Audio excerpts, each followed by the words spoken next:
बिस्मिल्लाहिर्रहमानिर्रहीम। अस्सलाम वालेकुम। तो आजकल मार्केट में प्याज जो है बहुत ही सस्ते दामों में मिल रहा है, बल्कि सारी सब्जियां ही बहुत ही सस्ती हैं। तो क्यों ना इनको फ्रीज़ कर लिया जाए, इनको स्टोर कर लिया जाए। और अगर रमज़ान का महीना आ रहा है तो इस रमज़ान में चीज़ें जो है बहुत ज़्यादा महंगी दामों मिलती हैं हमें। तो क्यों ना हम इन सस्ती चीज़ों से फ़ायदा उठाया जाए। तो इसमें कोई शक नहीं कि हमें इस तरह करना चाहिए। इस तरह से हमारी बहुत ही बचत हो जाती है। लेकिन हमने ये नहीं सोचा कि काट के चीज़ों को फ्रीज़ करना क्या हमारी सेहत के लिए मुज़र है या मुफ़ीद है। तो इसके लिए आज की मैंने ये वीडियो जो है वो तैयार की है। इंशाल्लाह ताला मैं आपको बताऊंगी कि इसके क्या फ़ायदे और नुकसानात हैं। तो जी, सबसे पहले हमने यहाँ पर लहसुन लिया है। आजकल हरा लहसुन जो है बहुत ही सस्ता ये भी मार्केट में आ रहा है। तो इसको हमने अच्छी तरह से साफ़ कर लेना है। पहले साफ़ करने के बाद हम इसकी कटिंग कर लेंगे। हमने इसको बारीक काट कर लेना है। जो नहीं हम लहसुन का छिलका उतारेंगे तो ये अंदर से साफ निकल आएगा। और इसी तरह से हमने सारे लहसुन को बारीक काट लेना है। और अब जी, प्याज जो कि मार्केट में आजकल 50 रुपये फ़ी किलो या 60 रुपये किलो जो है उसके हिसाब से मिल रहा है। और जो कि बहुत ही सस्ता है, क्योंकि हमने प्याज को 250, 300, 400 रुपये में भी ख़रीदा है। तो आजकल माशाल्लाह से बहुत ही सस्ता है। मे भी रमज़ान में ये महंगा हो जाए, तो इसलिए हम चाहते हैं कि क्यों ना इसको स्टोर किया जाए। तो स्टोर करने का पहला तरीका तो ये है कि प्याज को किसी खुली जगह पे रखा जाए।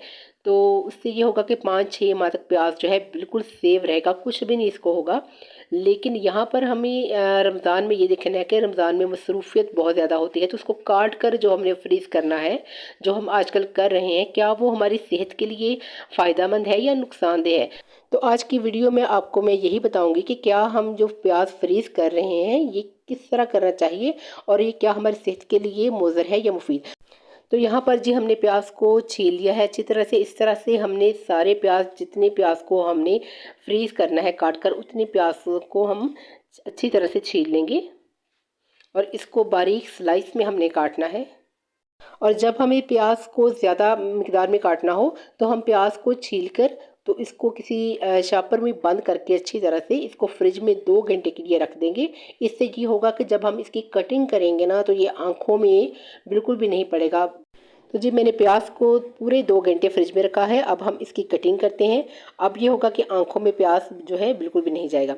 तो जी, अब हम इसकी कटिंग करते हैं। आप चाहें तो किसी कटर की मदद से भी कर सकते हैं। मैं यहाँ पर नाइफ़ की मदद से करूँगी। और बहुत इजीली हम प्याज की कटिंग कर लेंगे। बारीक स्लाइस में हम इसकी कटिंग करेंगे। आप चाहें तो कटिंग बोर्ड में भी कर सकते हैं, जैसे आपको पसंद हो या जिस तरह से आप इजी समझती हैं उस तरह से आप इसकी कटिंग कर लें। और यहाँ पर मैं आपको ये बात बताती चलूँ कि मैं प्याज की कटिंग कर रही हूँ। ये काफ़ी ज़्यादा प्याज है, लेकिन ये बिल्कुल भी इसका पानी जो है ये आंखों में नहीं पड़ रहा। बहुत ही ज़बरदस्त तरीका है, तो ज़रूर आप इसको ट्राई कीजिएगा। तो इसके साथ जी, आप चाहें तो इसको कटिंग बोर्ड पे भी कट कर सकते हैं आप प्याज। तो जी, हमने इसी तरह से सारा प्याज जो है ये काट लिया है। तो ये देखिए, माशाल्लाह से ज़बरदस्त इसकी कटिंग जो है ये हो चुकी है। तो जी, अब हमने इस प्याज को सेव करना है। रमज़ान का महीना है तो जल्दी से हांडी बनानी हो, प्याज लहसुन तैयार हो तो फटाफट से हांडिया जो है वो बन के तैयार हो जाती है। तो उसके लिए हमने प्याज को फ्रीज़ करना है, टाइम की बचत करनी है। तो प्याज फ्रीज़ करने का मैं आपको दूसरा तरीका यहाँ पर बताती हूँ। तो आप वीडियो के साथ बने रहें, वीडियो को स्किप बिल्कुल नहीं करना, क्योंकि मैं आपको बहुत ज़बरदस्त बात जो है आपके साथ शेयर करने लगी हूँ। तो जी, प्याज को हमने पहले खुले से बर्तन में डाल देना है और इसका जो मॉइस्चर है वो हमने अच्छी तरह से ख़त्म कर देना है। क्योंकि जब हम प्याज को इस तरह से फ्रीज़ करेंगे तो ये प्याज जो है ये हमारे लिए नुकसानदेह हो सकता है। अच्छी तरह से पानी को ख़त्म कर देना है। तकरीबन 2 से 3 घंटे के लिए हम इसे खुला छोड़ लेंगे, ताकि जो इसकी नमी है वो बिल्कुल ड्राई हो जाए। तो इस तरह से अगर हम प्याज को फ्रीज़ करते हैं तो ये बहुत ही ज़बरदस्त तरीका है। इसके बाद हम इसकी एक ट्रीटमेंट करेंगे, जो कि बेहद ज़रूरी है। अगर इसके बगैर हम प्याज को फ्रीज़ कर लेते हैं, वैसे भी मैं आपको बात बताती चलूँ कि प्याज को जब हम काट लेते हैं तो वो प्याज जो है हमें फ़ौरी तौर पर हमें यूज़ करना चाहिए, ना कि हम उसको रख के जो है वो इस्तेमाल करें। अक्सर आपने देखा होगा कि हम अगर कोई ऑमलेट वगैरह हम बनाते हैं तो प्याज का जो है वो हाफ़ प्याज इस्तेमाल कर लेते हैं और हाफ़ जो है वो पड़ा रहता है, और उसको हम यूज़ नहीं करते। क्यों नहीं करते? कि उसमें कुछ इस तरह के जहरीले मादे पैदा हो जाते हैं, जो कि हमारी सेहत के लिए बहुत ज़्यादा नुकसानदेह हैं। इसलिए प्याज को काट कर फ़ौरी तौर पर इस्तेमाल करना सबसे बेहतर तरीका है। हाँ, कुछ वर्कर्स वुमेन हैं जिनकी मजबूरी है कि वो प्याज जो है वो स्टोर करना चाहती हैं, तो उसका भी एक तरीका है कि अगर आप प्याज को इस तरह से उसको काट कर उसको 2-3 घंटे के लिए आप इसको खुली हवा में रखें, ताकि इसमें से नमी जो है वो सारी जो है वो ख़त्म हो जाए। इसके बाद जी इसमें हम आधा कप तकरीबन सिरका जो है वो इसके ऊपर डालकर इसको अच्छी तरह से मिक्स कर लें। मिक्स करने के बाद तसल्ली कर लें कि सारे प्याज में अच्छी तरह से सिरका जो है वो लग चुका है।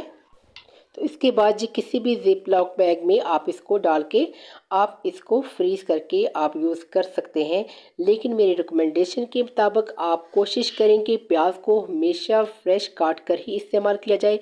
आप यकीन जानें कि प्याज को आप बाहर खुली जगह पे रखेंगे तो प्याज कभी भी ख़राब नहीं होगा। 5 से 6 माह तक के लिए प्याज ख़राब नहीं होगा।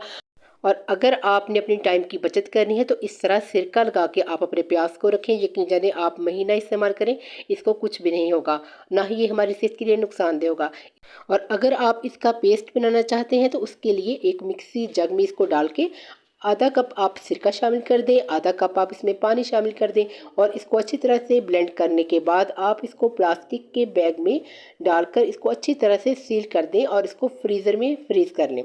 और ये ज़बरदस्त तरीका है। और ये लहसुन की भी सारी कटिंग मैंने कर ली है, लहसुन को हमने धोना नहीं है और कुछ लहसुन मैंने साफ़ कर कर इस तरह ही जो है साबुत वाला ही रखना है। इसको आप किसी भी शॉपर में डाल के अच्छी तरह से ऊपर से बंद करके आप इसको फ्रिज में रख दें। और जो कटिंग किया हुआ लहसुन है उसको भी आप फ्रिज में रखें। जो ही आपको हांडी बनानी हो आप थोड़ा सा निकाल कर, जितना भी आपने इसमें हांडिया में शामिल करना है उतना निकाल कर उसको अच्छी तरह से धोने के बाद आप इसको यूज़ कर सकते हैं। यकीन जानिए ये कटा हुआ लहसुन जो है ये 1 महीना तक भी ख़राब नहीं होगा।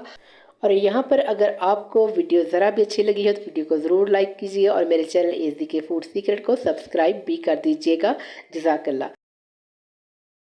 और अगर तो आप वीडियो देख चुके हैं तो आप लोगों का बहुत शुक्रिया और मुझे इजाज़त दें नेक्स्ट वीडियो के लिए। अल्लाह हाफ़िज़।